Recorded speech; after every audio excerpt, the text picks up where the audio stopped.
नमस्कार दोस्तों। आप सभी दोस्तों का स्वागत है आपके ही चैनल #बाबाजी चैनल पे। दोस्तों, जैसा आप सभी को पता है कि एमपी टेट वर्ग 3 का रिज़ल्ट 8 अगस्त को डिक्लेयर कर दिया गया है। पर उसके साथ ही साथ सभी छात्रों जो कि एक्सपेक्टेड हैं कि उनका हो जाएगा, एक चिंता में ग्रस्त हैं। बहुत से कमेंट्स आ रहे हैं जो कि डॉक्यूमेंट वेरिफिकेशन से रिलेटेड हैं। मैंने उन सभी क्वेरीज़ को लिस्ट किया हुआ है और आज ये वीडियो बना रहा हूँ सो दैट कि आपकी जो भी क्वेरीज़ हैं, आपकी जो परेशानियाँ हैं, वो दूर हो सकें। तो मैंने कुछ 4-5 पॉइंट्स लिए हुए हैं, जैसे कि पहला, रोज़गार पंजीयन अगर एक्सपायर हो गया है तो क्या होगा? इनकम सर्टिफिकेट किसका लगेगा? जाति प्रमाण पत्र किसका लगेगा? फादर का या खुद का? और डॉक्यूमेंट में यदि कोई स्पेलिंग मिस्टेक है, तब हमें क्या करना है? ये ऐसी सारी क्वेरीज़ हैं जो कि छात्रों ने मुझे भेजी है परेशान होकर के। तो आइए एक-एक करके इन सभी महत्वपूर्ण जानकारियों को आपके साथ साझा करते हैं। तो पहला है, यदि रोज़गार पंजीयन एक्सपायर हो गया है। दोस्तों, कई छात्र ऐसे हैं जिन्होंने फॉर्म भरते समय अपना रोज़गार पंजीयन उसमें फ़िल किया था, परंतु अब वो रोज़गार पंजीयन एक्सपायर हो गया है। तो उनके मन में एक चिंता है कि अगर हम नया फ़िल बनाते हैं तो वो न्यू हो जाता है। क्यों? क्योंकि जो पुराना था वो फॉर्म भरते समय फ़िल किया गया था, पर अब वो एक्सपायर हो गया है। तो कहीं ऐसा तो नहीं कि इसके कारण कोई प्रॉब्लम आएगी? तो दोस्तों, मैं आपको एक जानकारी शेयर करता हूँ जो कि हाई कोर्ट की है। बिना रोजगार पंजीयन के आरक्षक भर्ती परीक्षा में शामिल करें, ये हाई कोर्ट के साफ साफ और स्पष्ट निर्देश हैं। हाई कोर्ट ने आरक्षक भर्ती के तहत रोजगार पंजीयन जीवित नहीं होने पर भी आवेदकों को शारीरिक दक्षता परीक्षा में शामिल करने के निर्देश सरकार और व्यावसायिक परीक्षा मंडल को दिए। अर्थात हाईकोर्ट ने साफ साफ और स्पष्ट किया है कि ऐसे सभी छात्र जो कि क्वालिफाइड हैं, परंतु यदि उनका रोजगार पंजीयन जीवित नहीं है तो उन्हें आगे की प्रक्रिया में शामिल किया जाएगा, उन्हें उससे वंचित नहीं किया जाएगा। अर्थात रोजगार पंजीयन एक्सपायर हो गया है तो अब आपको चिंता करने की ज़रूरत नहीं है।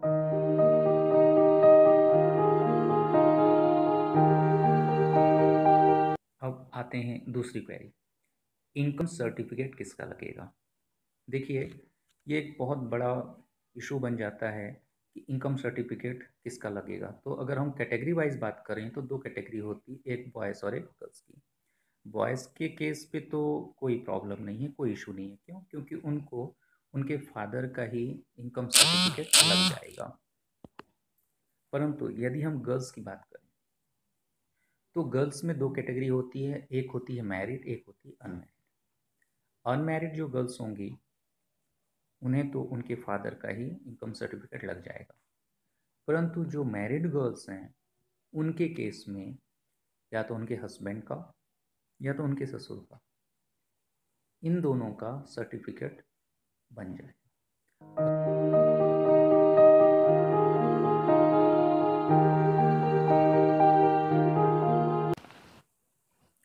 तीसरी क्वेरी है कि जाति प्रमाण पत्र कौन सा लगेगा।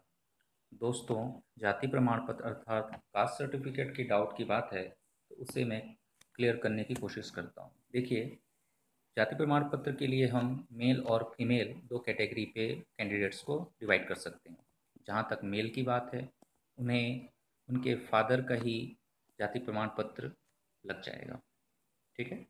परंतु जहाँ तक फीमेल की बात है, तो कुछ फीमेल को ये डाउट है कि शादी के पहले वो किसी जाति में थी, पर शादी के बाद यदि किसी दूसरी जाति पे आ गई। जैसे एग्जांपल समझिए, कोई जनरल कैटेगरी की फ़ीमेल है और उसने ओबीसी कैटेगरी के साथ इंटरकास्ट शादी कर ली, तो क्या ओबीसी का कास्ट सर्टिफिकेट उसे लगा सकती है?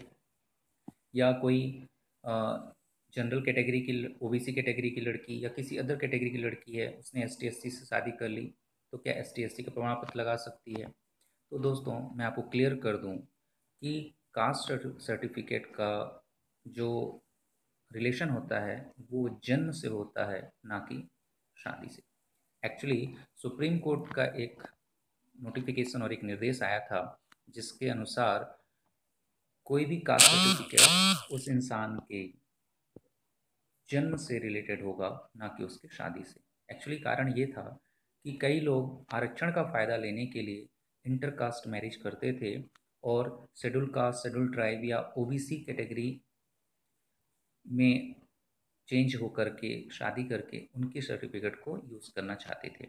परंतु इसको रोक लगाने के लिए, ताकि अननेसेसरी जाति प्रमाण पत्र का फ़ायदा ना उठाया जा सके, इसके लिए सुप्रीम कोर्ट ने ये नियम बनाया।